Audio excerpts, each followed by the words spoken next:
인전 후 시리즈 알베르트 슈바이처 일부 나만 행복할 수는 없어.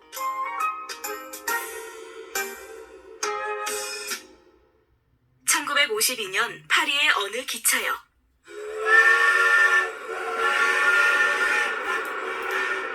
이 기차가 맞나요? 그래요. 노벨상 시상식에 참석하기로 한 슈바이처 박사님이 탄 기차가 맞소. 사람들이 몰리기 전에 먼저 올라가서 찍읍시다. 특등실! 어서 특등실로! 응? 슈바이처 박사님이 안 계시잖아. 박사님은 여기 안 계세요. 3등실에 계십니다. 뭐라고요? 이제 물에 닿지 않게 조심하면 금방 나을 거예요. 감사합니다, 선생님. 박사님, 왜 여기에 계세요? 3등실은 불편하고 좁은데.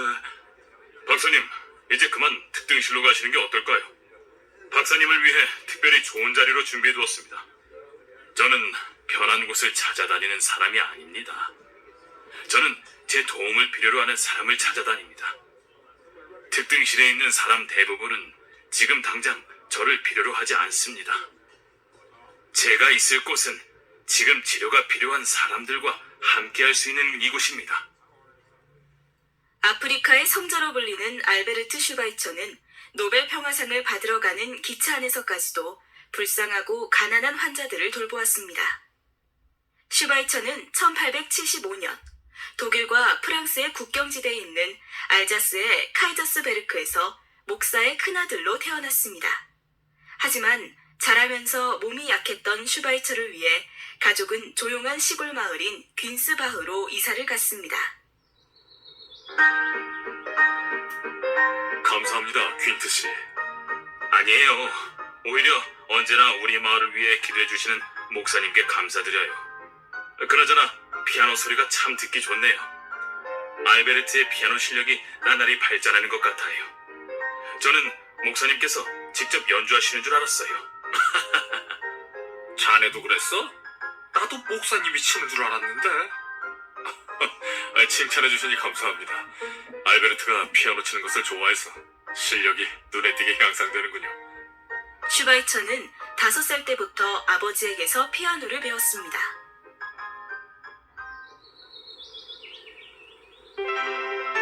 가벼운 느낌으로? 네. 피아노를 배울수록 흥미를 느낀 슈바이처는 또래 아이들보다 훨씬 더 피아노를 잘 쳤습니다. 슈바이처는 목사인 아버지와 함께 교회에서 지내는 시간이 많았습니다.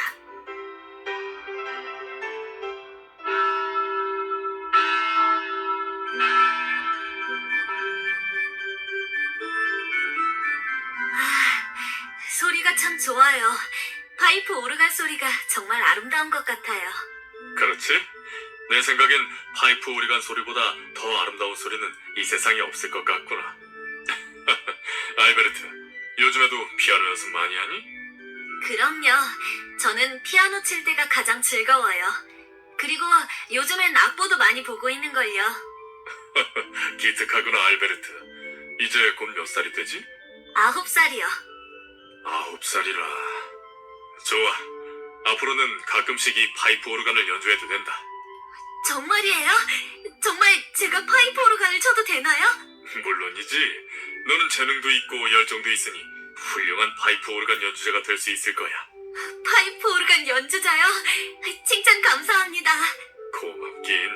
네가 그만큼 피아노 연습을 열심히 한 결과인걸. 교회에 파이프 오르간을 연주하게 된 슈바이처는 평생 취미가 될 파이프 오르간 연주의 매력에 빠지게 됩니다. 교회에 갔다 돌아오는 길에 슈바이처는 자신을 곱지 않은 시선으로 쳐다보는 동네 친구들과 마주쳤습니다. 어이, 알베르트. 모른 척해도 소용없어. 갑자기 무슨 말이야? 너 오늘 내 신발 보고 비웃었잖아. 맞아. 나도 알베르트가 게오르크를 비웃는 거 다 봤어. 무슨 소리야? 난 비웃은 적 없어. 발뺌에도 소용없어. 왜 그래, 게오르크? 게오르크, 본때를 보여줘. 고소하다. 잘난 체 않은 재수없는 알베르트 녀석. 막무가내로 덤비는 게오르크를 상대로 슈바이처는 자신도 모르게 온 힘을 다해 싸우고 말았습니다. 어떻게 된 거지? 게오르크가 당연히 이길 줄 알았는데.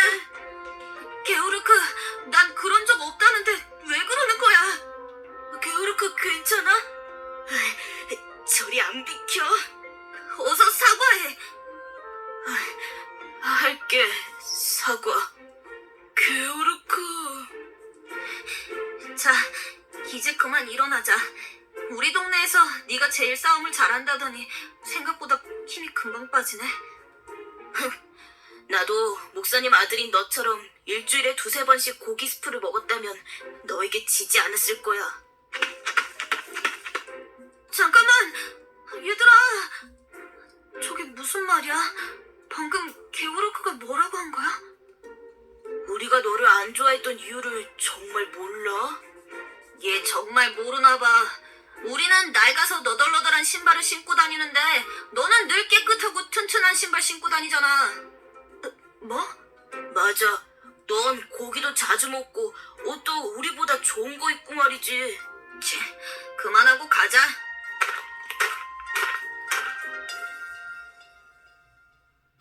얘들아. 게오르크와 싸운 뒤 아이들에게서 들은 이야기는 어린 슈바이처에게 매우 충격적이었습니다. 내가 자기들보다 잘 먹고 잘 입고 다니는 특별한 애라고 생각해서 나를 못살게 굴었던 거야? 모두 나와 같은 줄 알았는데 그게 아니었어. 나는 먹고 싶은 걸 마음껏 먹지 못한다는 건 생각해 본 적이 없는데. 마을 친구들과 달리 나만 좋은 옷을 입고 맛있는 음식을 먹었던 거야. 그런 걸로 다르게 보이고 싶진 않은데. 그날 이후 고기 스프는 슈바이처에게 먹고 싶지 않은 음식이 되었습니다. 식탁에 고기 스프가 올라올 때마다 게오르크가 눈물을 글썽이며 했던 이야기가 떠올랐기 때문입니다. 오늘도 고기 스프를 안 먹을 거니? 네, 하지만 고기 스프 말고 다른 음식들은 가리지 않고 다 먹을게요. 오빠가 안 먹으면 내가 다 먹어야지. 알베르트, 또 고기 스프를 안 먹겠다고 고집 부리고 있니? 아버지. 예전에는 잘 먹던 고기 스프를 왜 갑자기 안 먹겠다는 건지 모르겠구나. 엄마가 정성껏 만든 음식이라는 건 너도 잘 알잖니? 죄송해요. 하지만 이제는 고기 스프가 먹기 싫어졌어요. 네 생각이 그렇다면 어쩔 수 없구나. 정말 죄송해요, 엄마. 대신 다른 음식들은 하나도 남김없이 다 먹어야 한다. 네, 그건 걱정 마세요. 알베르트, 우리랑 놀자. 오늘은 피아노 연습 안 해? 안녕, 얘들아. 엄마, 저 좀 놀다 들어가도 돼요? 그러렴. 너무 늦게 들어오지 말아라. 네. 분수대에 고드름 깨러 갈까? 그러자. 재밌겠다. 그런데 너 어제 그렇게 혼났으면서 또 그 코트 입었네? 그게 무슨 말이야? 어제 목사님 댁에 심부름 갔다가 알베르트가 엄마한테 혼나는 걸 봤거든.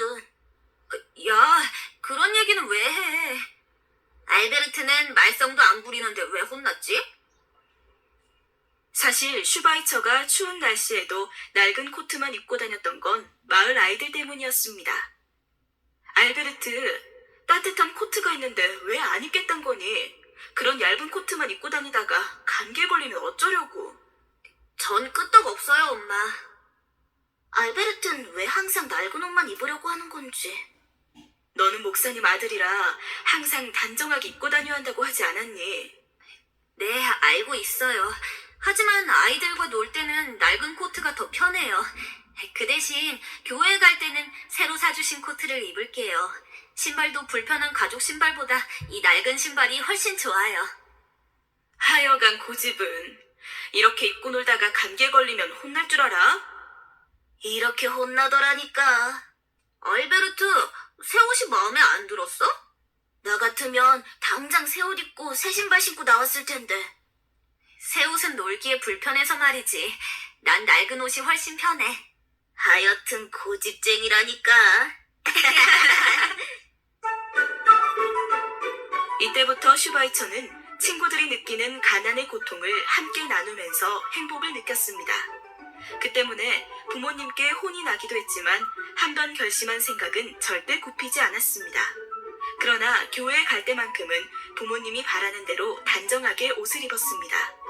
또한 교회에 가서도 친구들의 행복을 바라는 기도를 빼놓지 않았습니다. 가난 속에서 힘들어하는 제 친구들이 더 행복해질 수 있게 도와주세요.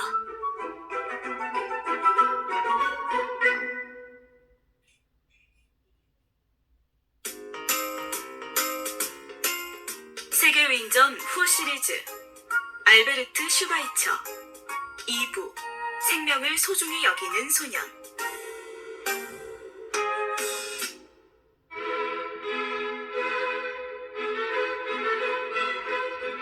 나날이 음악에 대한 관심이 높아진 슈바이처는 많은 음악가 중에서도 바흐를 가장 좋아했습니다. 알베르트, 너 또 피아노 악보 보느라 정신이 없구나. 미안. 역시 오늘도 바흐의 곡이네. 넌 피아노 치는 게 그렇게 좋아? 난 아무리 해도 실력이 안 늘어서 재미없던데. 난 피아노를 칠 때가 제일 즐거워. 그럼 두 번째? 두 번째는 책 볼 때. 역시 그렇게 대답할 줄 알았어. 너답다. 알베르트, 어서 나와. 진짜 깜빡했다.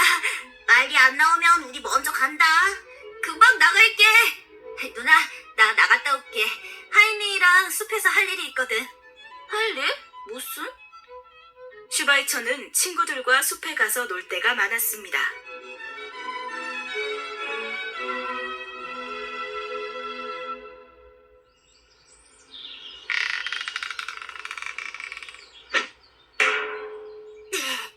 됐다. 드디어 완성이다. 어때?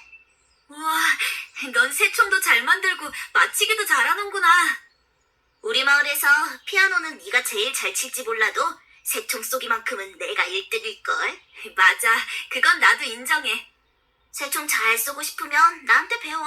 넌 내가 특별히 연습시켜줄게. 고맙지만 괜찮아. 난 새총 쏘기보다 피아노 치는 게 더 좋거든. 그렇게 대답할 줄 알았어. 하지만 나는 이렇게 숲에서 노는 게 제일 좋다. 네 것도 하나 완성했으니까 이제 새를 잡으러 가자. 하나는 내 거야? 당연하지. 안 그러면 뭐하러 두 개를 만들어? 난 필요 없는데.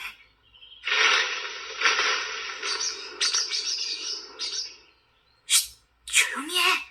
새들이 우리를 발견하자마자 날아가 버릴지도 모르니까. 그런데 새가 어디에 있어? 저기 있잖아. 저기.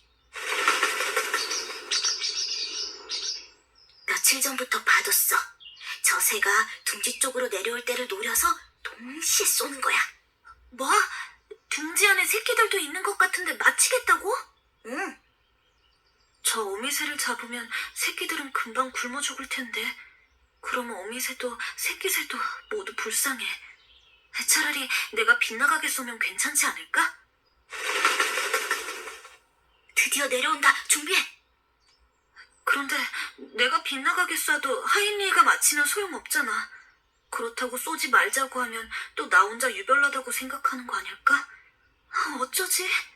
뭐해? 준비 안 하고. 근데 우리 새 맞추기 말고 다른 걸. 쉿, 조용히 해. 너들어서 새가 날아가면 안 되잖아. 5부터 셀 테니까 동시에 쏘는 거다. 알았지? 5, 4,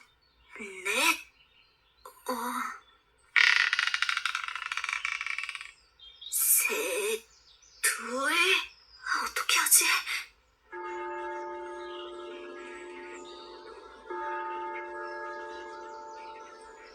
종소리? 그때였습니다. 슈바이처는 갑자기 들려온 종소리에 정신이 번쩍 들었습니다. 그 종소리는 마치 양심의 소리처럼 마음 깊은 곳에서 울려 퍼졌습니다. 내가 지금 무슨 짓을 하려는 거야? 저 어미새를 무조건 살려줘야지. 화이! 알베르트! 너 지금 뭐 하는 거야? 너 때문에 다 잡은 새를 놓쳐버렸잖아. 미안해. 하지만 새들이 불쌍하잖아. 저 새들도 생명이 있는 건데. 뭐라고? 새끼를 돌보는 저 어미새를 살려준 건 틀림없이 옳은 일을 한 거야. 에이, 너랑 다신 새총 쏘기 안 할 거야. 앞으로도 내가 옳다고 생각하는 일에는 망설이지 말고 용기를 내야지. 나중에 어른이 되어서도 교회의 종소리가 울려 퍼질 때면 슈바이처는 이날 일을 떠올리며 마음속 깊은 곳의 소리를 들으려 했습니다.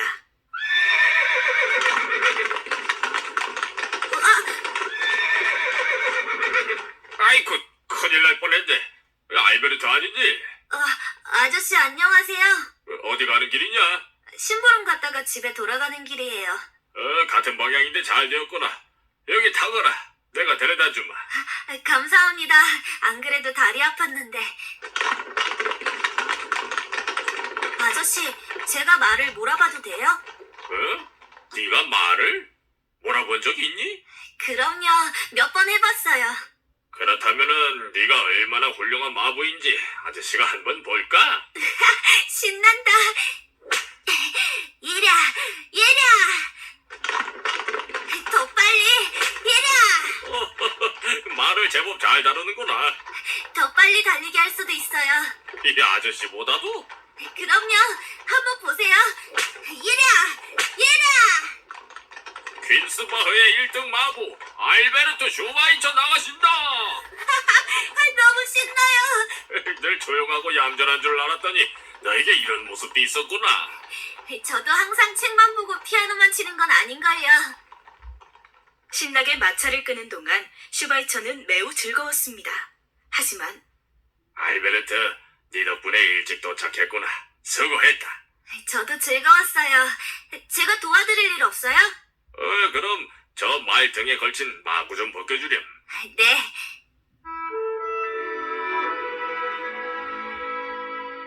마구를 벗기자 드러난 말의 등을 보고 슈바이처는 깜짝 놀랐습니다. 이건 내가 말을 빨리 달리게 하려고 채찍을 휘둘러서 생긴 상처인가? 아저씨, 왜 그러니?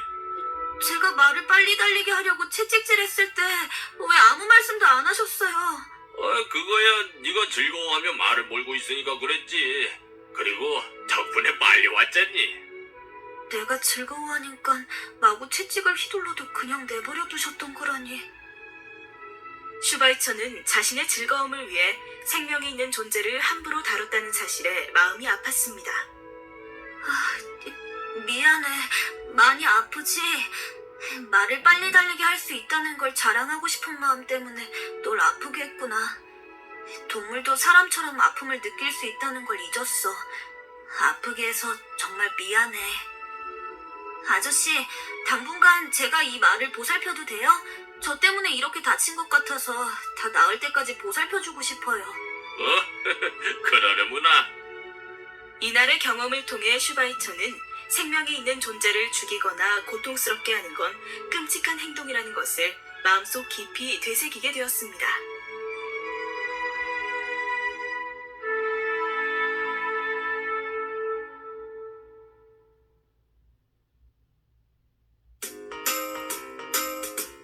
세계위인전 후 시리즈 알베르트 슈바이처 3부 흑인들의 이야기를 접하다.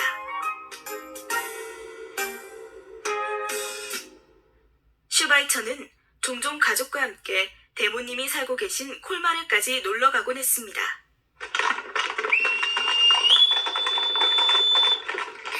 어때, 오빠의 솜씨가? 오빠, 나도 만들어줘. 얘들아, 콜마르야. 이제 내릴 준비해야지. 벌써요? 콜마르 입구에는 유명한 조각상이 하나 있었습니다. 그 조각상은 늘 보았던 것이지만 이날은 또 다른 조각상이 슈바이처의 눈에 들어왔습니다.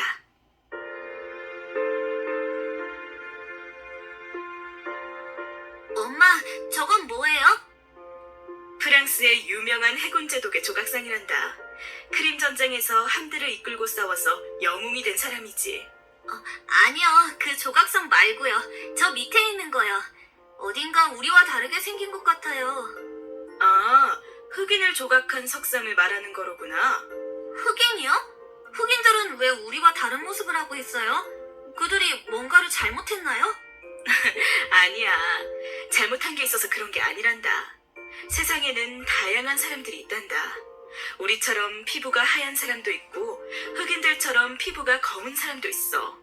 다만 우리와 같은 곳에 살지 않아서 볼 기회가 없었기 때문에 낯설어 보이는 거야. 피부색은 다를지 몰라도 모두 똑같은 사람이란다. 그런데 똑같은 사람이라고는 하지만 표정이 슬퍼 보여요. 왜 저렇게 슬픈 표정을 짓고 있는 걸까?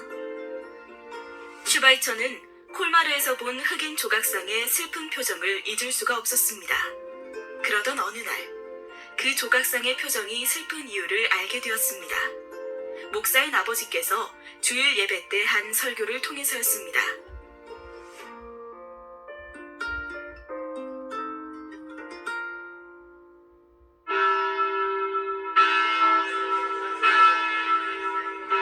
여러분, 추억의 글이라는 이 책에는 아프리카에서 흑인들에게 전도를 하고 있는 선교사가 쓴 글이 실려 있습니다.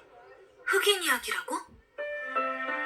부끄럽지만 우리 백인들은 아프리카 땅에서 많은 것을 빼앗아왔습니다. 그중 가장 큰 잘못은 흑인을 노예라는 이름으로 짐승처럼 부렸다는 것입니다.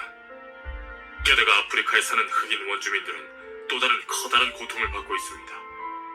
홍수와 가뭄, 배고픔에 시달리면서 병에 걸려도 제때 치료받지 못해 많은 아프리카 원주민이 비참하게 죽어가고 있습니다. 이럴 수가... 백인들은 아프리카에서 자원과 노동력을 착취했지만 이제는 다른 생각을 할 때입니다. 그들을 위해 무언가를 해야 하지 않겠습니까? 콜마르에서 봤던 흑인 조각상이 슬픈 얼굴을 하고 있었던 이유를 이제 알 것 같아. 엄마가 하신 말씀처럼 모두 똑같은 사람인데 왜 아프리카에 살고 있는 흑인들은 우리와 다르게 살아야 하는 걸까? 생김새가 다르다는 이유만으로 아무런 잘못도 없는데 그런 고통을 받고 있다니.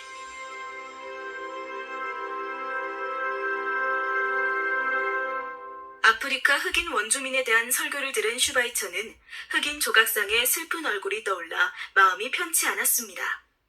그 조각상에 대한 기억은 훗날 슈바이처의 인생을 바꾸어 놓았습니다. 또한 슈바이처는 성인이 된 후에 고향을 방문할 때면 늘 그 조각상을 보러 갔습니다. 퀸스바우에서 초등학교를 졸업한 후에 슈바이처는 부모님과 떨어져 친척 할아버지 댁에서 살게 되었습니다. 퀸스바우의 친구들에 비해 이곳 학생들은 훨씬 좋은 옷을 입고 좋은 음식을 먹는 것 같아. 적어도 가난 때문에 고통받고 있는 것 같진 않구나. 시골 목사인 아버지의 수입만으로는 아이들의 학비를 감당할 수 없었기 때문에 슈바이처는 장학금을 타기 위해 열심히 공부해야 했습니다. 알베르트, 내 말 안 들리니? 할머니, 한창 공부하는 중인데 미안하다만 곧 저녁상을 차려야 하니 식탁 좀 비워주겠니? 벌써 저녁 먹을 시간이군요. 신문 줄까? 넌 식사하기 전에 항상 신문을 보지 않니? 괜찮아요. 할아버지께서 다 보신 다음에 볼게요. 신문에서 사진이나 만화만 골라보는 거 아니야? 아니에요. 신문을 보면 다른 사람들은 어떻게 사는지 알 수 있거든요. 제가 사는 곳이 아닌 다른 곳에서 무슨 일이 일어나고 있는지도 알 수 있고요. 어릴 때부터 책 보는 걸 좋아하더니 이제는 신문도 즐겨보고 다 컸구나. 요즘엔 신문을 보는 게 더 재미있을 때도 있는걸요. 공부에도 많은 도움이 되는 것 같아서 잊지 않고 보려고 해요. 신문을 보면 세상을 보는 시각이 넓어져서 좋지.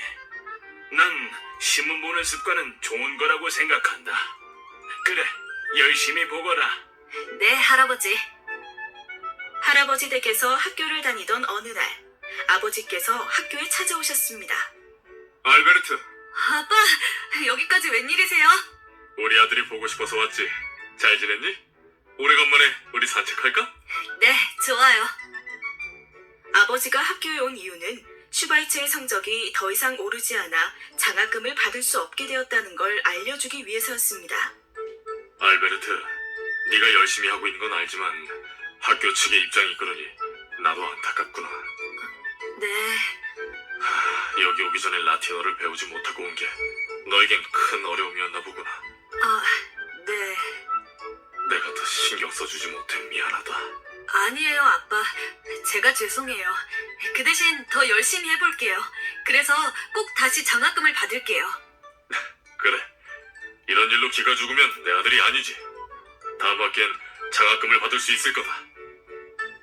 아버지를 만난 뒤에 슈바이처는 피아노를 연습할 때 못지않게 학업에 집중하기 시작했습니다.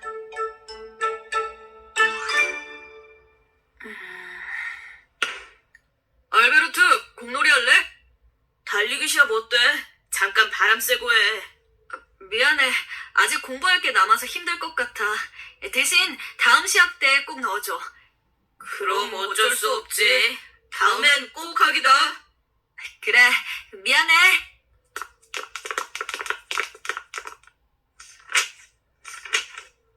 알베르트 슈바이처. 바로 저 아이구나. 부모님 곁을 떠나 혼자 공부하면서도 투정이나 힘든 기색 없이 최선을 다한다더니 듣던 대로 성실한 것 같군. 그렇다면 나도 좀 더 신경 써줘야겠어.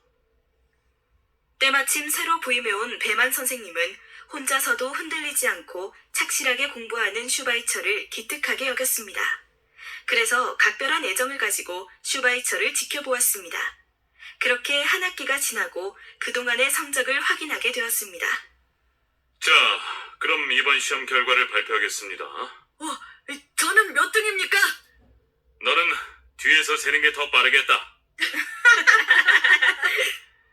이번 우리 반 1등은 전교에서도 1등을 했어요. 그 사람은 바로 알베르트 슈바이처.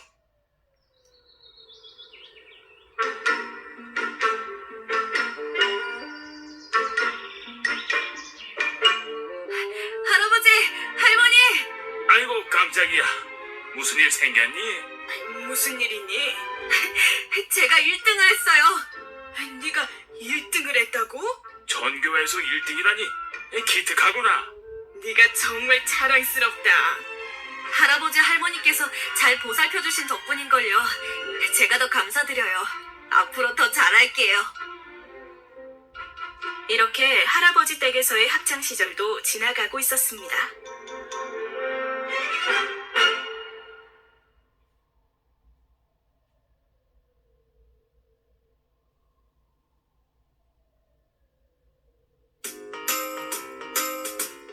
세계위인전 후 시리즈 알베르트 슈바이처 4부 남을 위해 살아가는 삶 1893년 스트라스부르 대학에 입학한 슈바이처는 아버지의 영향으로 자연스럽게 신학과 철학을 전공으로 선택했습니다. 내 생각에 너도 네 아버지처럼 많은 사람에게 감동을 주는 설교를 할 수 있을 것 같아. 나도 그렇게 생각해. 알베르트에겐 목사나 신학자가 딱이야. 그래? 너희가 그렇게 생각한다면 나는 전공을 잘 선택했구나. 또한 파이프 오르간 연주의 거장인 비도르 교수가 슈바이처의 음악적 재능을 알아보고 제자로 받아주기도 했습니다. 요즘 새삼 느끼지만 목사인 아버지가 계시고 어릴 때부터 피아노를 접할 수 있었던 나는 정말 행복한 사람이구나. 알베르트는 바흐곡에 있어서 벌써 훌륭한 연주자 같아요. 그렇죠, 교수님? 맞아. 자네는 바흐 연주의 거장이 될 가능성이 보이니 더 열심히 해보게. 감사합니다. 만약 자네를 다른 분야로 뺏긴다면 무척이나 아쉬울 것 같은데 앞으로 무엇을 할지 생각해둔 게 있나? 아직 결정된 건 없습니다만 음악과 학문에 이바지하고 싶습니다. 1896년 슈바이처가 21살이 되던 해였습니다. 신학과 철학, 음악에만 전념하던 슈바이처의 인생을 바꾸는 일생일대의 사건이 생기게 됩니다. 퀸스바우 집으로 돌아와 쉬던 어느 날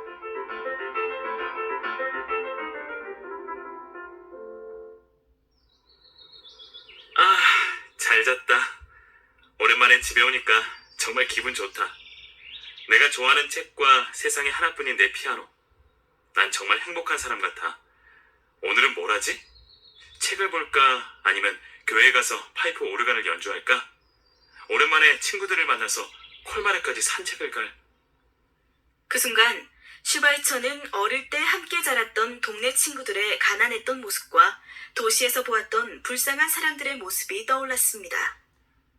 나는 도시에서 대학을 다니고 있지만 이곳 긴스바흐 친구들 중에는 돈이 없어서 결국 학교를 그만둔 친구도 있다던데 아직도 가난 때문에 고통받고 있는 걸까?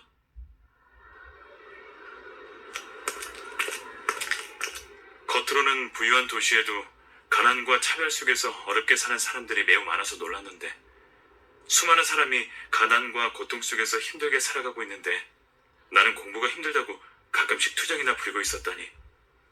모두 나 자신만을 위한 노력이었으면서 말이야. 앞으로 예술과 학문에 이바지하고 싶다는 내 생각도 불쌍한 사람들의 삶에 비하면 사치가 아닐까?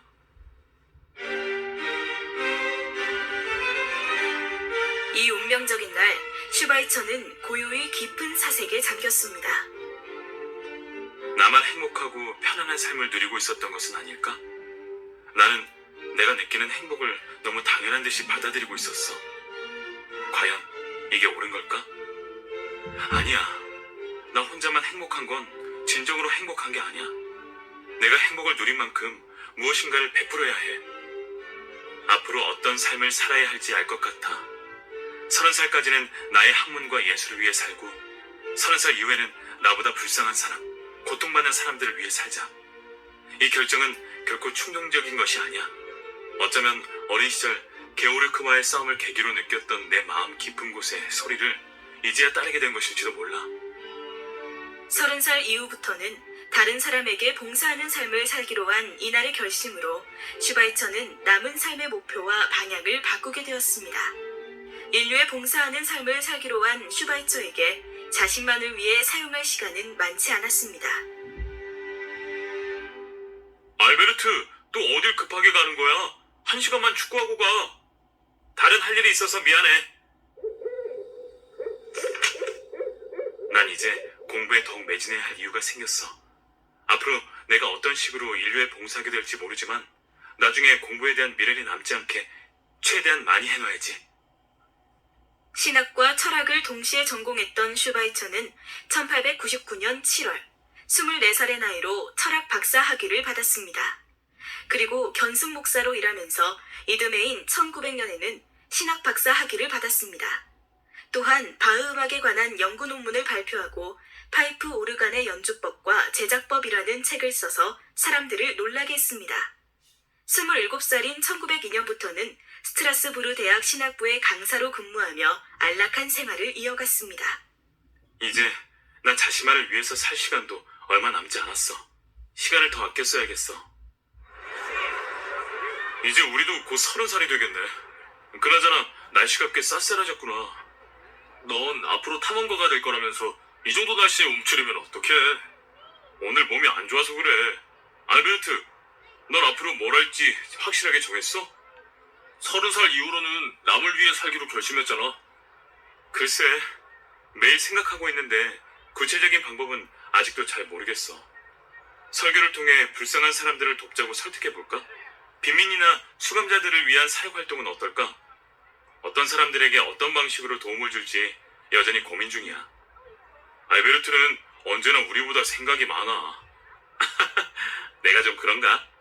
나라면 그냥 하고 싶은 걸 할 텐데. 그 말도 맞는 말이긴 한데 난 어려운 사람들을 직접적으로 돕는 일을 하고 싶거든.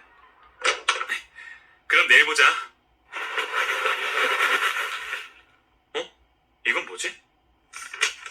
파리 선교회에서 발간한 월간 잡지?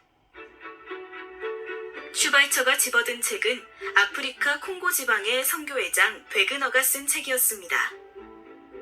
적도의 뜨거운 태양이 내리쬐는 정글에서 무서운 질병과 맹수 때문에 지금도 많은 원주민이 죽어가는 땅 아프리카. 안타깝게도 선교 인원이 부족해서 콩고 북부에 위치한 가봉에서는 선교 활동이 순조롭게 이루어지지 않고 있습니다.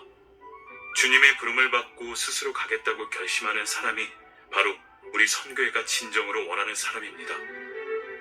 그 순간 슈바이처의 마음 깊은 곳에서는 어릴 때 들었던 교회의 종소리 같은 울림이 느껴졌습니다. 또한 콜마르에서 봤던 흑인 조각상이 떠올랐습니다. 아, 그래 맞아. 콜마르에서 봤던 슬픈 얼굴의 조각상. 그 모습을 잊을 수가 없었어. 수없이 많은 흑인 원주민이 병들어 죽어가고 있는 아프리카로 가자. 아프리카 원주민들을 위해 봉사하는 삶을 사는 거야. 그런데 그들을 돕는 가장 좋은 방법이 뭐가 있을까? 아프리카인들을 돕자고 설교를 하는 것도, 해결책을 고민하는 것도, 피아노 연주를 하면서 모금 운동을 하는 것도 직접적으로 돕는 방법은 아닌 것 같아. 그렇다면 병에 걸려 죽어가는 그들을 도와주는 가장 직접적인 방법은 뭐지? 열악한 환경 속에서 제대로 치료조차 받지 못하는 그들에게 꼭 필요한 건 뭐라고? 아프리카로 떠나려 한다는 말이 사실인가? 네, 교수님. 저희가 아무리 말려도 고집을 꺾지 않아요. 교수님께서 알베르트를 설득해주세요. 다른 방법으로도 충분히 도울 수 있는데 왜 굳이 아프리카로 직접 가려고 하나? 지금도 아프리카의 원주민들은 병균이 우글대는 밀림 속에서 살아가고 있습니다. 저는 그런 상황에서 안타깝게 죽어가는 그들을 돕고 싶습니다. 그렇다고 이제 와서 다시 의학 공부를 시작하겠다니 그동안 쌓아온 학문적 성과와 안락한 생활을 포기하는 게 아깝지 않은가? 그런 건 전혀 아깝지 않습니다. 저는 오직 의사도 없고 약조차 구하기 힘든 상황에서 병에 걸리면 죽을 수밖에 없는 아프리카인들을 살리고 싶을 뿐입니다. 잘 먹지도 못하고 병에 걸려 뼈만 남은 아프리카인들에게 당장 필요한 건 의사입니다. 에휴... 절대 안 된다. 다른 곳도 아니고 아프리카라니. 부모님이 이렇게까지 반대하시는데 꼭 가야겠니? 엄마가 쓰러지실 정도로 큰 충격을 받으셨는데도 거길 가겠다는 거야? 네 말대로 아프리카는 사나운 맹수가 우글거리고 수많은 사람이 전염병으로 죽어가는 곳이야. 그런 위험한 곳에 직접 가지 않고도 아프리카인을 도울 수 있는 방법은 많아. 다시 생각해보거라. 아버지, 제 결심은 결코 충동적인 게 아니에요. 충분히 심사숙고해서 내린 결정이에요. 아버지께서 늘 말씀하신 대로 불쌍하고 가여운 아프리카 원주민들 곁에서 그들을 돕고 싶어요. 사랑하는 가족의 반대는 슈바이처의 마음을 아프게 했습니다. 하지만 아프리카로 떠나겠다는 결심은 흔들리지 않았습니다. 내가 설교했던 것을 기억하고 그 길을 가겠다고 하니 더 이상 어떤 이유로도 너를 막을 수는 없겠구나. 생각이 그렇게 완고하다면 네 결정을 존중하마. 아버지! 하나님의 보살핌이 늘 너와 함께하길 기도할게. 어머니, 절 이해해 주셔서 감사해요. 옳다고 생각한 일은 절대 뜻을 굽히지 않았던 슈바이처의 설득에 가족은 결국 허락할 수밖에 없었습니다. 하지만 주변 사람들의 반대를 이겨낸 뒤 슈바이처가 넘어야 할 산이 또 하나 있었습니다. 자네 지금 제정신인가? 저는 꼭 의사가 되어야 합니다. 아니, 신학부의 강사로 있는 자네가 왜? 이제 와서 다시 의과 학생이 되겠다니 지금 우리를 놀리는 건가? 절대 그런 게 아닙니다. 조금 전 제가 말씀드렸듯이 저는 아프리카인들에게 봉사하는 삶을 살기 위해 아프리카로 떠나려고 합니다. 그러기 위해선 의사 자격이 꼭 필요합니다. 이봐, 꼭 의사가 아니어도 아프리카 봉사활동은 할 수 있네. 젊을 때 해도 힘든 의학 공부를 이제 와서 다시 하겠다는 건가? 다른 일을 하면서 의학 공부를 하다 보면 너무 힘들어서 결국엔 포기하게 될 걸세. 이만 돌아가게. 교수님, 저는 꼭 의사가 되어야 합니다. 의사로서 그들을 도와주는 것이 아프리카인들에게 가장 절실한 도움입니다. 제발 부탁드립니다. 이거 난처한데. 슈바이처의 강한 의지와 간절한 호소에 결국 의과대학 교수들은 의대 입학을 허가했습니다. 내가 열심히 하는 만큼 더 빨리 아프리카로 떠날 수 있어. 그러니 공부가 힘들어도 충분히 견딜 수 있어. 의학 공부를 하던 중 슈바이처는 평생을 함께할 헬레네 브레슬라우를 만났습니다. 알베르트, 헬레네. 연주회는 성공적으로 끝났어요? 네.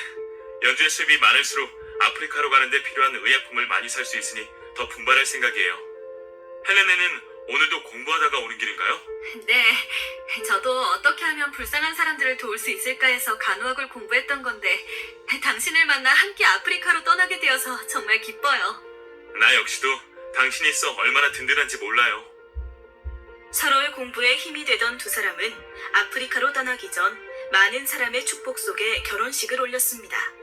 그리고 아프리카 의료봉사의 동료로 서로 평생을 의지하며 함께했습니다.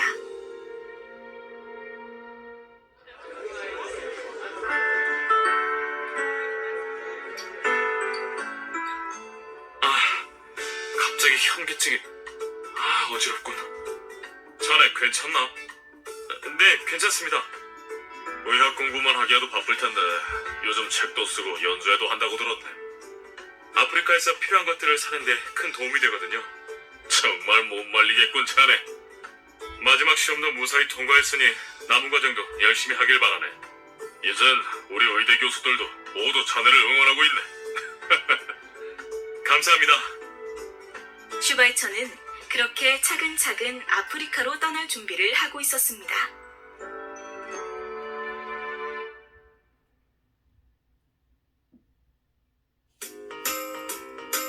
세계위인전 후 시리즈 알베르트 슈바이처 5부 아프리카 원주민들과 함께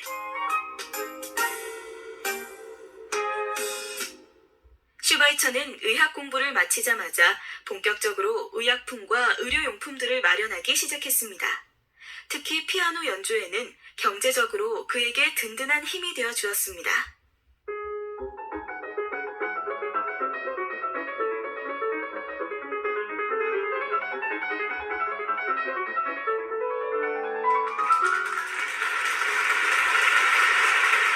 피아노 연주가 이런 식으로 나에게 큰 힘이 될 줄이야. 아프리카에는 가져갈 수 없는 물건들을 팔았으니 이젠 그 돈으로 의료용품을 사러 가야겠군. 어디에 쓰려고 이렇게 많이 사세요? 먼 곳에 불쌍한 사람들을 도우러 갈 겁니다. 이야, 꽤 많이 모았네. 이건 음악 공부를 함께한 동료들이 보내준 약품들이야. 우리도 약품을 사왔는데 이건 이제 필요 없는 것 아니야? 아니, 약품은 아무리 많아도 부족할 테니 많을수록 좋지. 떠나기 전에 공부해야 할 것도 많을 텐데 준비는 잘 되고 있어? 예상하고는 있지만 아프리카에서의 생활이 쉽진 않을 것 같아. 하지만 그만큼 각오하고 있어. 1913년 드디어 슈바이처는 헬레네와 함께 유럽에서의 모든 것을 내려놓고 아프리카 가봉의 랑바레네로 향했습니다. 랑바레네는 전염병과 홍수, 병을 옮기는 벌레가 많아 원주민들이 힘들게 생활하는 곳이었습니다. 알베르트, 우리 잘할 수 있겠죠? 물론이죠. 두려워요? 조금은요. 불덩어리같이 뜨거운 날씨와 열악한 환경 속에서 지낼 생각을 하니 갑자기 두려워지는 것 같아요. 준비하고 노력한 만큼 잘할 수 있을 거예요. 용기를 가집시다. 유럽을 떠난 지 몇 달 만에 도착한 리브르빌 지역의 선교 본부에는 미국인 선교사 포드와 몇 명의 아프리카 아이들이 슈바이처를 마중 나와 있었습니다. 어서 오세요, 슈바이처 박사님. 우리 선교본부 정원에서 키운 꽃과 과일이에요. 환영합니다. 아프리카에서 받은 첫 선물이군요. 고맙다, 얘들아. 박사님, 앞으로는 다른 모자 말고 무조건 이 열대용 모자를 쓰세요. 아프리카에서는 태양을 최대의 적으로 생각하셔야 합니다. 이제 곧 해가 질 텐데도요? 한낮에 내리쬐는 햇볕만큼 아침 저녁의 햇볕도 위험하답니다. 이젠 햇볕 아래에 있어도 덜 더운 흰옷 위주로 입어야겠어요. 그렇게 평생 태양을 피하는 열대용 모자와 함께해야 하는 아프리카 생활이 시작되었습니다. 리브르빌을 거쳐 최종 목적지인 랑바레네로 가던 중 슈바이처는 말로만 듣던 백인과 아프리카인들과의 불평등한 거래 현장을 목격하게 되었습니다. 저 많은 장작 더미를 고작 술 한 병과 바꾸는 건가요? 네, 우리 백인들은 브랜디를 싸게 구할 수 있으니 이게 더 이익이죠. 며칠씩 굶어서 걸어다닐 힘도 없는 사람들에게 몸에 해로운 술이라니. 백인들은 아직도 아프리카 원주민들을 이런 식으로 착취하고 있구나. 슈바이처와 헬레네는 강가 마을을 지나면서 허물어진 집들과 굶어 죽어가는 아프리카인의 모습에 충격을 받았습니다. 이렇게나 많은 아프리카인이 안타깝게 죽어가고 있었다니 너무 충격적이에요. 그러게 말이에요. 생각보다 심각하군요. 이야기로 듣던 것보다 훨씬 더 열악한 환경이라니. 우리가 조금만 더 일찍 왔더라면 몇 사람이라도 더 살릴 수 있었을 텐데. 안타까운 일이네요. 이제부터라도 최선을 다해 치료해주는 수밖에요. 슈바이처는 그곳의 원주민들을 바라보면서 어릴 적 콜마르에서 봤던 슬픈 표정의 흑인 조각상을 다시 떠올릴 수밖에 없었습니다. 며칠 뒤 슈바이처와 헬레네는 긴 여행 끝에 랑바레네에 도착했습니다. 선교 본부에서 지어준 자그마한 집 한 채와 선교사 크리스톨이 그들을 맞아주었습니다. 드디어 랑바레네에 도착했군요. 앞으로의 일들이 기대도 되지만 걱정도 돼요. 너무 걱정 많아요. 이곳에 오기 위해 얼마나 많은 준비를 했어. 우린 잘 해낼 거예요. 붉게 물들어가는 랑바레네의 저녁 노을을 바라보며 슈바이처는 아프리카 원주민들의 목숨을 살리기 위해 랑바레네 행을 택한 자신의 결심을 더욱 굳건히 했습니다. 슈바이처는 여행의 피로를 풀 겨를도 없이 아침 일찍 사람들이 웅성거리는 소리에 잠에서 깨어났습니다. 저 사람이다. 어디? 유럽에서 우리 병을 고쳐주러 온다는 사람이 저 사람 맞지? 피부가 하얀 걸 보니 맞는 것 같아. 이 많은 사람이 내가 온다는 소식을 듣고 일찍부터 기다리고 있었다고요? 말도 마세요. 유럽에서 오강가가 도착했다는 소문이 언제 퍼졌는지 이렇게 많이 몰려왔더라고요. 오강가? 이곳 사람들은 병을 치료해주는 의사를 주술사, 즉 오강가라고 불러요. 그래서 박사님을 오강가라고 알고 있어요. 그건 그렇고 진료를 할 막사는 어디에 있나요? 그게 일꾼들이 나무 베는 일에만 매달려서 아직... 뭐라고요? 꼭 만들어달라고 그렇게 부탁했는데... 죄송합니다. 면목이 없네요. 어쩌죠? 아픈 환자들을 외면할 수도 없고. 일단 환자들이 기다리고 있으니 진료를 시작합시다. 슈바이처는 제대로 된 진료소가 없을 뿐 아니라 통역도 구하지 못해 아프리카 원주민들에게 어렵게 아픈 곳을 물어가며 진료를 할 수밖에 없었습니다. 배가 아프다는 말이요? 가슴이 아프다는 말이요? 또한 금방이라도 일사병에 걸려 쓰러질 것 같았지만 한동안은 그렇게 나무 그늘 아래에서 진료를 해야 했습니다.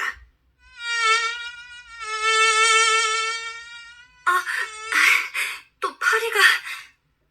낮에는 뜨거운 아프리카의 태양과 병을 옮기는 채채파리들이 괴롭히고 밤에는 불을 보고 달려드는 벌레 때문에 마음 놓고 진료하기가 힘들었습니다. 도착하자마자 제대로 쉬지도 못하고 진료를 해서 어떻게 해요? 나는 아직 견딜만 하지만 당신이 더 걱정이에요. 저는 하루 종일 햇빛 아래서 진료하는 당신이 일사병에 걸릴까봐 걱정인걸요. 그런데 벌써 약이 다 떨어졌어요. 붕대도 그렇고. 이제 어떡하죠? 환자들을 일단 돌려보내는 수밖에 없겠군요.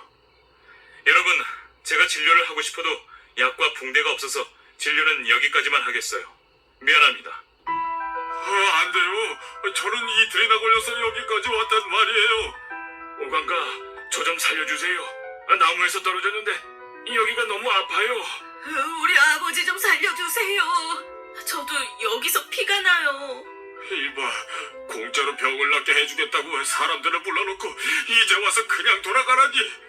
당신도 다른 백인들과 똑같아. 무슨 짓이에요? 저도 치료를 해드리고 싶지만 제가 가져온 약과 붕대가 모자라서 그럽니다. 여러분을 속이는 게 아니에요. 너희 백인들 거짓말에 더는 안 속아. 오강가, 제 아들 좀 살려주세요. 어젯밤부터 몸이 불덩이처럼 뜨거워지더니 깨어나지를 않아요. 뭐? 어디 한번 봅시다. 아이를 여기에 눕혀요. 이런, 당장 수술을 해야 해요. 어서 준비해줘요. 네, 살아날 가망이 있을까요? 상태가 심각하지만 이대로 두면 죽을 거야. 할 수 있는 한 최선을 다해봐야지. 잠깐! 우리 아들 내놔! 무슨 짓이야? 더 이상 다가오지 마! 내 아들에게 손도 대지 마. 안 그러면 백인 오강간 너를 가만두지 않을 거야. 죽음을 앞둔 사람은 그대로 죽음을 받아들여야지. 다음 생에서 다시 사람으로 태어날 수 있어. 너 같은 백인 오강가가 손을 대면 부정 타서 다시 사람으로 태어날 수 없어. 아프리카에 저주를 몰고 온 이 백인 오강가, 허튼 수작 말고 어서 그 아이를 돌려보내줘. 어서 내 아들을 내놓으라고. 진정하고 제 말을 좀 들어보세요. 당신들 말대로 이 아이를 그대로 두면 죽을 수밖에 없습니다. 그러나 저는 사람들의 목숨을 구하기 위해 온 의사입니다. 저에겐 이 아이를 살려야 할 책임과 의무가 있습니다. 제발 저를 믿고 치료할 수 있게 해주세요. 꼭 살려보겠습니다. 그렇다면 흔들려서는 안 되네. 저 백인 오관가는 아이를 살리지 못해. 만약 내 아들을 살리지 못하면 당신 목숨도 내놓아야 할 거요. 너희 모두 후회하게 될 거야. 최선을 다하겠습니다. 슈바이처는 죽어가는 아이의 목숨을 살리기 위해 최선을 다했습니다. 수술을 마친 슈바이처는 온몸에 힘이 빠진 것을 느꼈습니다. 박사님, 오늘 있었던 이야기는 들었습니다. 그러셨군요. 여기 사람들은 피부색이 다른 선생님을 쉽게 믿지 않아요. 도와주겠다고 했다가 험한 꼴을 당하느니 살 가망이 낮은 환자는 그냥 돌려보내는 게 낫지 않을까요? 나는 그건 아니라고 생각해요. 죽을 게 뻔한 환자라도 의사는 끝까지 환자를 보살펴야 해요. 난 단지 최선을 다해 치료를 할 뿐이고 환자가 살고 죽는 것은 신의 뜻이겠죠. 그렇지만 원주민들은 이런 박사님의 마음을 알지 못해요. 맞아요. 조금만 잘못해도 선생님을 잡아먹을 듯이 보잖아요. 여기 사람들의 신뢰를 얻는 것도 극복해야 할 숙제라고 생각하네. 내 아들 살아났구나. 감사합니다, 오강가. 당신 덕분에 아들의 목숨을 구했어요. 감사합니다. 아이의 의지가 강한 덕분입니다. 박사님의 마음을 이제 저들도 조금씩 알아가는 것 같아요. 나는 의사로서 역할에 충실했을 뿐인데 그렇다면 좋은 일이군요. 이 일의 계기로 안타까운 생명을 보살펴주고 싶어 했던 슈바이처의 마음이 아프리카인들에게 전해지기 시작했습니다. 자, 그럼 오늘 첫 환자는 누구인가요? 접니다. 자꾸 상처난 곳이 가려워서. 그만 긁고 이걸 바르세요. 이건 뭐예요? 피부병 약이에요. 많은 원주민이 피부병으로 고생하는 걸 보고 직접 만든 약이에요. 아프리카인들은 습하고 청결하지 못한 생활환경 때문에 오미라는 피부병을 달고 살았습니다. 그들의 딱한 모습을 본 슈바이처는 피부병 약을 만들어 원주민들에게 나누어 주었습니다. 오염된 물을 그냥 마셔서 원주민들이 배탈이 많이 나는 겁니다. 각 마을을 돌아다니면서 동물들이 빠져 죽은 물은 절대 못 마시게 하세요. 네. 그리고 거기 2명은 오늘 나를 도와 버려진 닭장을 개조하는 것을 도와주세요. 버려진 닭장은 왜요? 임시 진료소를 만들려고 합니다. 그래야 더 많은 환자를 볼 수가 있으니까요. 슈바이처는 직접 닭장을 개조해 진료소를 만들었습니다.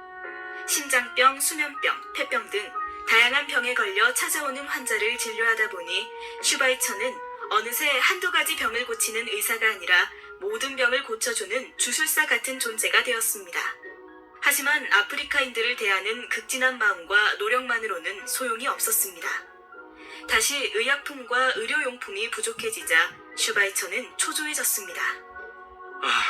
빨리 짐이 도착해야 제대로 치료를 할 수 있는데. 붕대를 빨아서 쓰는 것도 이젠 한계예요. 드디어 우리 짐을 실은 배가 도착했어요. 드디어 왔군. 선교사 샴펠이 슈바이처와 함께 유럽에서 출발했던 짐을 내리고 있었습니다. 오래 기다리셨죠? 무사히 도착해줘서 고마워요. 여러분, 그 짐은 특히 조심해야 돼요. 뭐야? 괴물이 들어있다! 오강가, 정말 이 속에 괴물이 있는 거예요? 놀라게 해서 미안해요. 이 안에는 사나운 짐승이 아니라 아주 아름다운. 슈바이처가 소중하게 다룬 그것은 파리의 바흐 협회가 특별히 열대지방에서 사용할 수 있도록 만들어준 피아노였습니다. 훗날 이 피아노는 아프리카 생활에 지친 슈바이처에게 큰 위로가 되어주었습니다.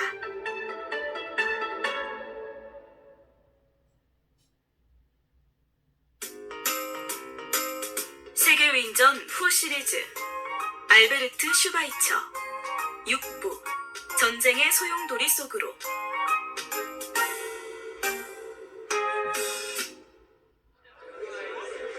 이제 며칠 동안은 먹는 음식을 특히 더 조심해야 해요. 네, 감사합니다. 다음 환자 들어오세요. 슈바이처는 환자들이 밝은 얼굴로 돌아갈 때면 언제나 큰 보람을 느꼈습니다.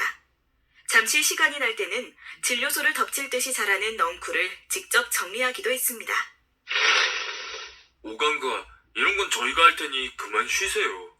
아닐세. 내가 시작한 일인데 자네들에게만 맡기고 쉴 수는 없지. 환자가 많아져서 닭장 진료소만으로는 무리야. 아무래도 제대로 된 병원 건물을 지어야겠어.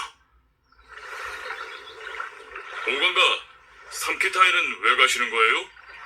아까 내가 이야기해줬잖아. 새로운 병원을 짓기 위해 회의하러 가시는 거라고. 그럼 더 많은 환자가 치료를 받을 수 있겠네요? 그렇게 될 거예요. 그런데 얼마나 더 가야 삼키타에 도착할까요? 12시간은 걸리니까 앞으로도 7시간 이상 가야 해요.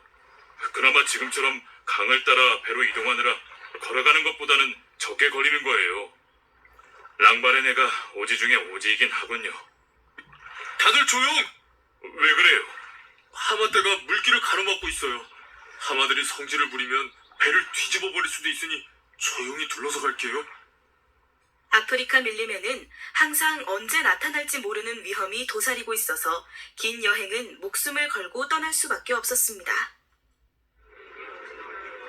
좋습니다. 박사님의 바람대로 그곳에 함석 지붕으로 된 병원 건물을 짓도록 하겠습니다. 정말입니까? 네. 기꺼이 병원 건립에 필요한 자금을 드리죠.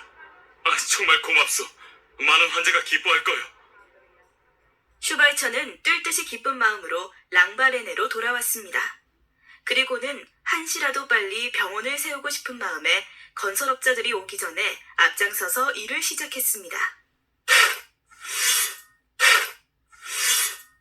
땅 고르는 것만도 2주일이 걸렸네요. 하지만 이제 병원터는 마련되었으니 건물만 올리면 되겠어요.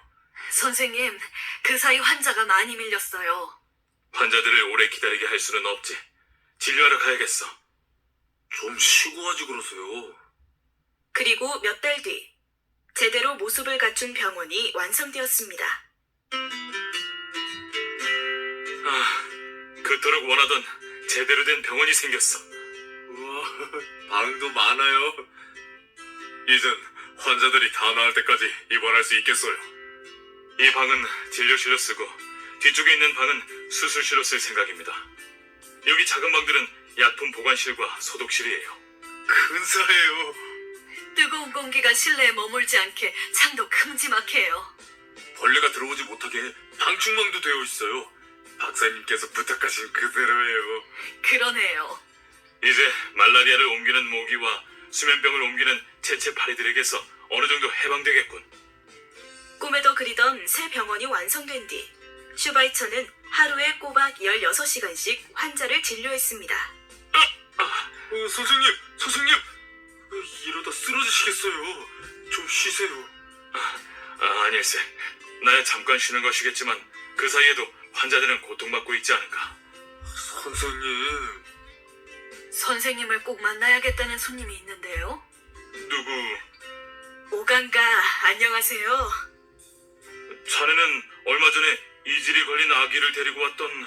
네, 그때 제 딸의 병을 고쳐주셔서 고맙다는 인사를 드리려고 왔어요. 별거 아니지만 받아주세요. 이곳에서 계란이 얼마나 귀한 음식인데 나에게 가져오다니. 제 딸의 병을 낫게 해주셔서 이렇게라도 보답하고 싶어요. 부디 받아주세요. 먼 길을 걸어왔을 텐데 자네의 마음을 봐서 고맙게 받겠네. 하지만 다음부터는 가져오지 않아도 되네. 나는 내가 할 일을 했을 뿐이니까. 슈바이처에게 치료를 받아 나은 아프리카인들은 이런 식으로 감사의 마음을 표현하기도 했습니다.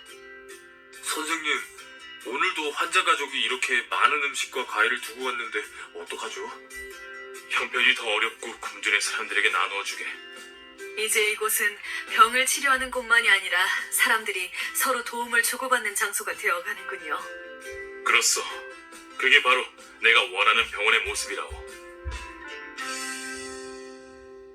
슈바이처의 보살핌은 이렇게 그가 연주하는 피아노 소리처럼 랑바레네에 널리 울려 퍼졌습니다.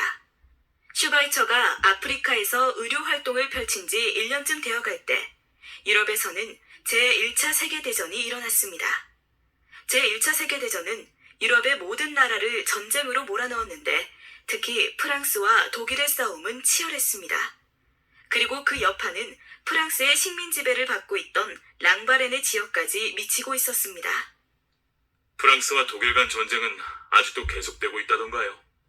네, 전쟁의 희생자가 이젠 셀 수도 없이 많아지고 있다네요. 선생님의 고향 알자스가 지금은 독일 지역이지만 태어나시기 5년 전에는 프랑스 땅이었다면서요? 어떤 나라가 내 나라인지는 중요하지 않아요. 안타까운 건 지금도 많은 사람이 의미 없이 죽어가고 있다는 사실이죠. 여기가 그 랑바렌의 병원이군. 당신들은 누구시오? 당신이 바로 슈바이처라는 의사 양반이시군요.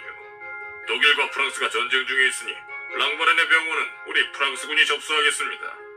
또한 적국 독일의 국민인 알베르트 슈바이처 박사는 집안에서 나오지 못하도록 강제 구금하겠소. 환자들을 모두 내쫓고 선교사들도 도망 못 가도록 다 체포해! 네! 잠깐만, 그럼 환자는 어떻게 보라는 얘기요? 꾸물거리지 말고 어서 박사를 집으로 끌고 가!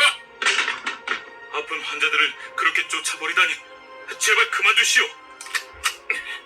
꼼짝 마시오. 당신은 지금부터 우리 프랑스군의 전쟁 포로 신분이요. 이럴 수가. 알베르트. 랑바레네까지 들이닥친 프랑스 군인들로 인해 슈바이처는 사택에 감금되었습니다. 또한 다른 선교사들도 모두 선교 본부로 옮겨져 병원은 문을 닫을 수밖에 없었습니다. 슈바이처가 직접 개간을 하며 가꾼 병원은 돌보는 사람 없이 점점 폐허로 변해갔습니다. 저리 안 가? 오간가, 치료 좀 해주세요. 너무 아파요. 오늘도 나를 필요로 해서 온 이들에게 아무것도 해줄 수가 없다니. 환자는 볼 수 있게 해주시오. 아픈 사람들을 외면할 수는 없단 말이오. 안 됩니다. 상부의 명령이라 저희도 어쩔 수 없습니다. 이게 도대체 무슨 짓이오? 걱정 마시오. 그냥 겁만 주려고 허공에다가 쏜 거니까. 이제 다시는 사람들이 찾아올 일 없을 것이오. 박사도 환자가 없으면 편하지 않소? 나에게 가장 큰 괴로움은 환자를 눈앞에 두고도 돌보지 못하는 바로 지금이란 말이오. 환자를 치료하지 못하게 하자 슈바이처는 책을 쓰는 일에 전념했습니다. 책을 집필하는 동안에는 환자를 보지 못하는 괴로움을 잊을 수 있었기 때문입니다.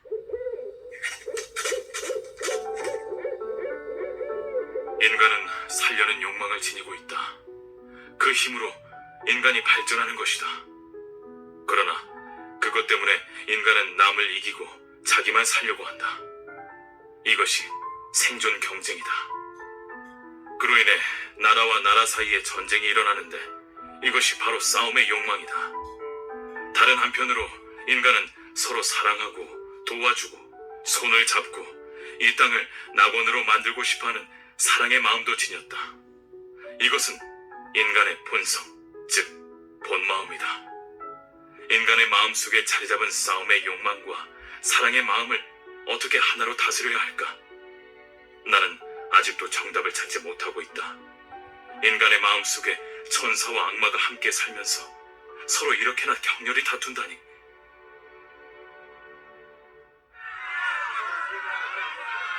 무슨 소리지? 알베르트, 밖을 좀 보세요. 저리들 안 물러나? 물러서지 않으면 총을 쏘겠어. 우리도 더는 못 참아. 당신들이 뭔데 오강가를 잡아 가둬놓고 있어? 너희가 오강가의 주인이라도 돼? 왜 못 나오게 하는 거야? 우리의 오강가를 풀어줘! 너희 모두 죽고 싶어? 두 번 다시 경고는 없다.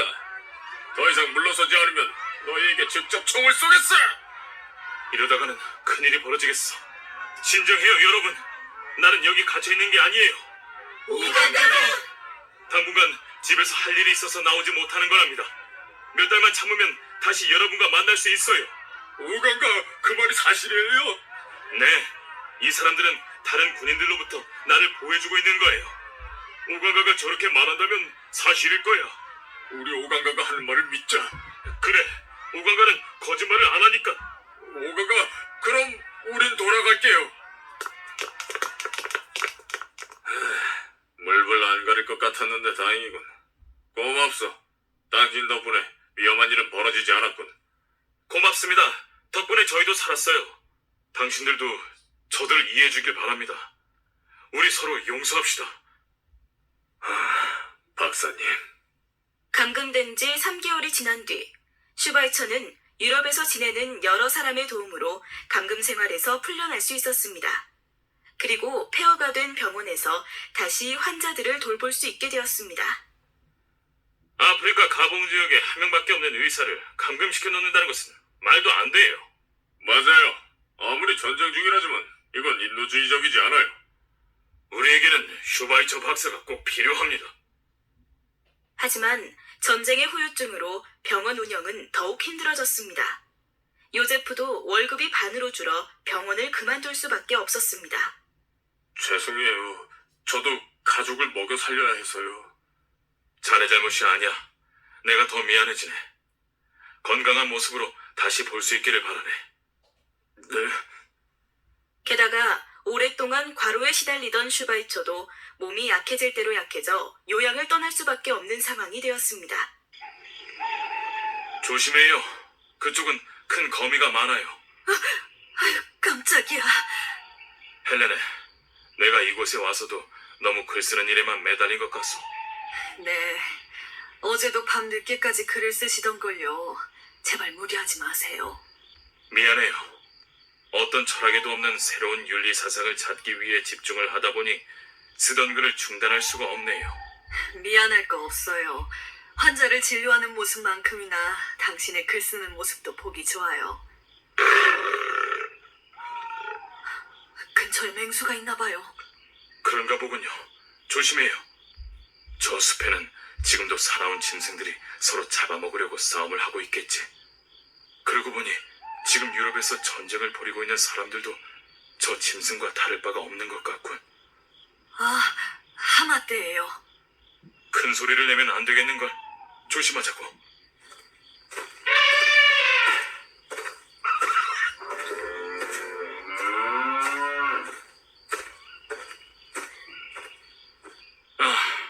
이렇게 고요하고 평화로울 수가.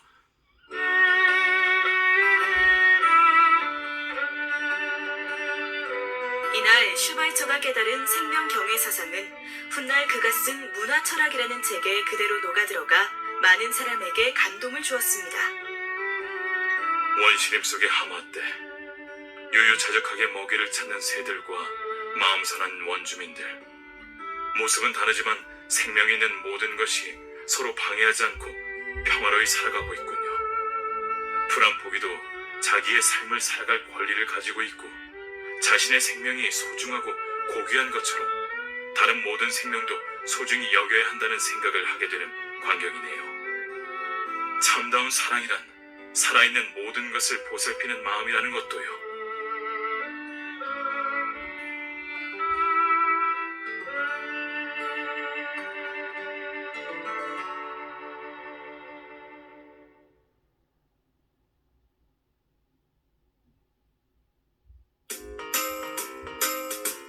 세계여행전 후 시리즈 알베르트 슈바이처 7부 아프리카의 에덴 동산.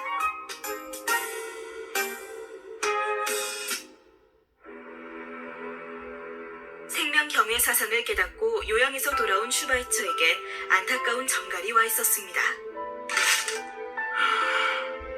1917년 9월부로 알베르트 슈바이처 박사를 프랑스 본토의 포로 수용소에 수용할 것이오. 이런, 어쩔 수 없이 또 이별하게 되었네요. 최대한 빨리 돌아올게요.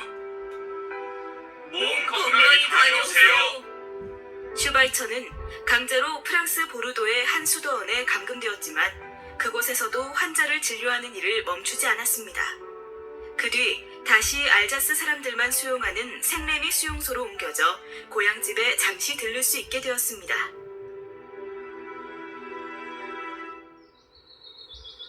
아버지, 어머니, 저 왔어요. 이게 누구야? 내 아들 알베르트, 어디 얼굴 한번 만져보자. 보고 싶었어요. 이렇게라도 만나니 참으로 좋구나. 1918년에 제1차 세계대전의 휴전협정이 체결되었습니다. 호해요! 호해! 전쟁이 끝났습니다! 전쟁이 끝났다고? 헬렌의 기쁜 소식이요. 전쟁이 끝났다는군요. 곧 랑바네네로 돌아갈 수 있게 되었어. 너무나 기쁜 소식이네요. 1919년 1월에는 딸 레나가 태어나는 기쁜 일도 있었습니다. 하나뿐인 소중한 우리 레나. 슈바이처는 랑바레네를 떠나 있는 동안 대학에서 강의를 하며 책을 펴냈습니다. 물과 원시림 사이에서? 이게 슈바이처 박사님이 4년 반 동안의 아프리카 생활을 담은 책이란 말이지? 정말 대단한 일을 했다더군. 독벌레들이 우글거리는 아프리카에서 병원을 짓고 의료봉사를 하다니. 보통 사람은 엄두도 못 낼 일이지. 정말 밀림의 성자야. 슈바이처에게 직접 이야기를 듣고 싶어하는 사람들의 강연 요청도 쇄도했습니다. 우리 대학에서 강연을 해주세요. 우리 시에도 와주시겠습니까? 저희 대학에도 꼭 들러주세요. 강연과 연주회를 하는 동안에도 슈바이처는 아프리카인들의 어려움을 전하며 사람들의 많은 관심과 도움을 요청했습니다. 지금도 전염병으로 죽어가는 아프리카 원주민들은 여러분의 도움이 절실히 필요합니다. 알베르트, 이제 랑바레네로 돌아가 원주민들을 치료하고 싶지 않아요? 돌아가고 싶지만 당신과 레나는 어쩌고요? 당신은 랑바레네 원주민들을 돌볼 때 가장 행복한 얼굴이에요. 이제 돌아가셔도 돼요. 고맙소. 그렇게 말해주어서 편한 마음으로 돌아갈 수 있을 것 같군요. 1924년 슈바이처는 건강이 좋지 않은 헬레네와 어린 딸 레나를 남겨두고 노엘이라는 청년과 함께 랑바레네로 돌아갔습니다. 함께 해줘서 고맙네, 노엘. 박사님의 희생에 감동하신 어머니께서 꼭 랑바레네로 가서 박사님을 도우라고 하신 거요. 하지만 오랫동안 떠나있던 랑바레네에는 남아있는 것이 하나도 없었습니다. 7년이나 떠나 있었더니 병원 건물이 숲에 파묻혀버렸구나. 하지만 낙담할 것 없어. 내가 처음 왔을 때도 아무것도 없었어. 노엘, 어서 진료할 준비를 하게. 네, 박사님. 아침에는 환자를 보고 오후에는 병원 재건립에 몰두한 결과 병원은 빠른 속도로 제 모습을 되찾아갔습니다. 그 사이 유럽에서 뜻을 함께하겠다는 의사와 간호사들이 합류해서 병원은 점점 활기를 띠기 시작했습니다. 그리고 전쟁 중에 떠나있던 요제프도 돌아왔습니다. 선생님! 아니, 이게 누군가? 병원이 활기를 띠고 랑바레네 주변 지역의 원주민들까지 찾아오자 더 큰 병원이 필요해졌습니다. 멀리에서 찾아오는 환자들도 진료를 받고 돌아갈 수 있도록 병원을 더 크게 지어야겠습니다.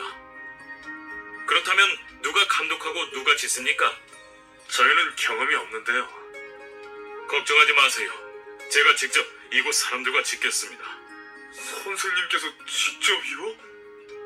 더 큰 병원을 짓기로 한 슈바이처의 머릿속에는 새로운 병원의 모습이 그려지고 있었습니다. 이쯤에는 병원 건물을 여러 채 세우고 병원 주변에는 과일 농장과 밭을 만들어야겠어. 환자와 보호자들이 먹을 걱정 없는 병원이 된다면 에덴 동산 부럽지 않을 거야. 다치지 않도록 조심해요. 네! 그렇게 시간이 흘러 꿈에 그리던 에덴 동산이 완성되었습니다. 과일나무만 좋게 수백 그루는 되겠어요. 이 정도면 환자와 보호자뿐 아니라 주변에 배고픈 원주민들도 누구나 와서 따먹을 수 있겠죠. 오강가께서 저희와 함께 땅을 고르고 나무를 심어서 가꾼 과수원이라 더욱 의미가 커요.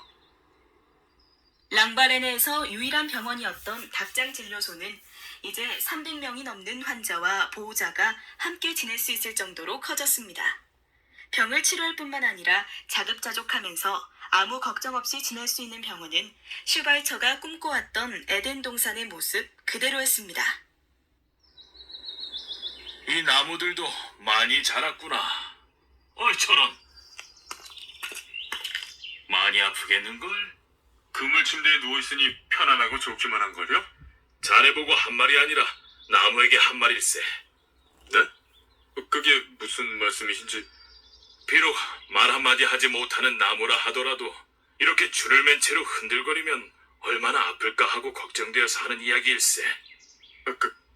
그렇겠죠. 내려갈게요, 박사님. 슈바이처가 대자연을 바라보면서 느꼈던 생명에 대한 깨달음은 모든 살아있는 것들을 아끼고 위하는 위대한 철학 사상이 되어 있었습니다. 1939년, 유럽에서는 영국, 프랑스, 미국을 중심으로 한 연합국 진영과 독일, 이탈리아, 일본이 주축이 된 제2차 세계대전이 벌어졌습니다. 전쟁이 일어날 것을 예상하고 미리 사둔 약품과 의료용품들이 점점 떨어져 가요. 병원 문을 닫을 수는 없는데 어쩌나.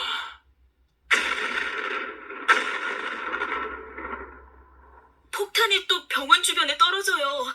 피하셔야 할 것 같아요. 아이고, 언제쯤 이 끔찍한 전쟁이 끝나려나? 무슨 소리지?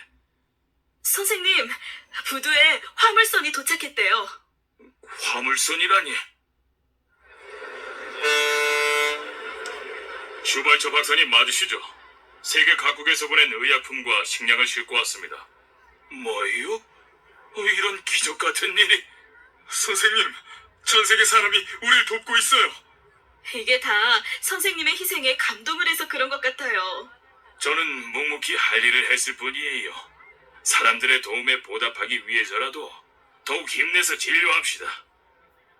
1945년 1월 14일은 슈바이처에게 특별한 날이었습니다.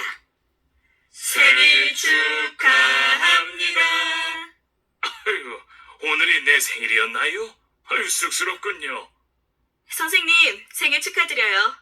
전쟁 중이지만 전 세계 방송이 특집 프로그램으로 선생님의 활동을 널리 알리고 있어요. 들어보세요. 슈바이처 박사의 봉사정신은 그의 70살 생일을 맞아 세계인 모두가 다시 한번 생각을... 선생님, 70살 생일 축하드려요. 틀렸어요. 나는 40살인걸요? 네? 무슨 말씀이세요? 나는 30살 이후로 남을 위해서 살아가기로 결심했기 때문에 내 삶은 30살에 다시 태어난 것과 같아요. 1952년 어느 가을날 저녁. 선생님께서 노벨 평화상을 받게 되었다는 소식이에요. 그게 정말인가요? 축하드려요. 정말 잘 되었군. 선생님도 상 받는 게 기쁘신가 봐. 당연하지. 노벨 평화상이잖아. 아니에요. 그래서 기쁜 게 아니에요. 그럼요? 상금으로 새로운 병원을 또 지을 수 있으니 기뻐하는 거랍니다. 나 환자들을 위한 병원이 필요했는데 생각보다 빨리 지을 수 있겠어요. 저희가 너무 부끄러워지네요. 슈바이처는 노벨상뿐만 아니라 독일 명예훈장과 영국 엘리자베스 여왕으로부터 훈장도 받았지만 스스로 자랑스러워한 것은 따로 있었습니다. 입원 환자 250명, 나병 환자 250명이 치료를 받을 수 있는 랑바렌의 병원이 그에게 가장 자랑스러운 훈장이었습니다. 하지만 1965년 9월 1일, 전 세계의 신문과 라디오는 슬픈 소식을 전할 수밖에 없었습니다. 슈바이처 박사가 쓰러진 뒤 아직 깨어나지 못하고 있다는 안타까운 소식입니다. 아빠, 일어나세요. 랑바렌의 원주민들과 전 세계인이 아빠가 깨어나시길 간절히 빌고 있어요. 며칠 뒤, 슈바이처는 레나가 연주하는 바흐의 파이프 오르간 곡을 들으며 숨을 거두었습니다. 내가 죽거든 나를 아프리카 땅에 묻어주세요. 그러면 내가 가장 사랑하는 이곳과 여러분 곁에 영원히 함께할 수 있으니까요. 자신의 삶을 희생하여 수많은 아프리카 원주민의 목숨을 구한 슈바이처의 박애 정신은 오늘날에도 영원한 등불처럼 타오르고 있습니다. 슈바이처의 죽음을 슬퍼하며 꽃을 들고 랑바렌의 밀림을 가득 채운 아프리카 원주민들과 함께 말입니다.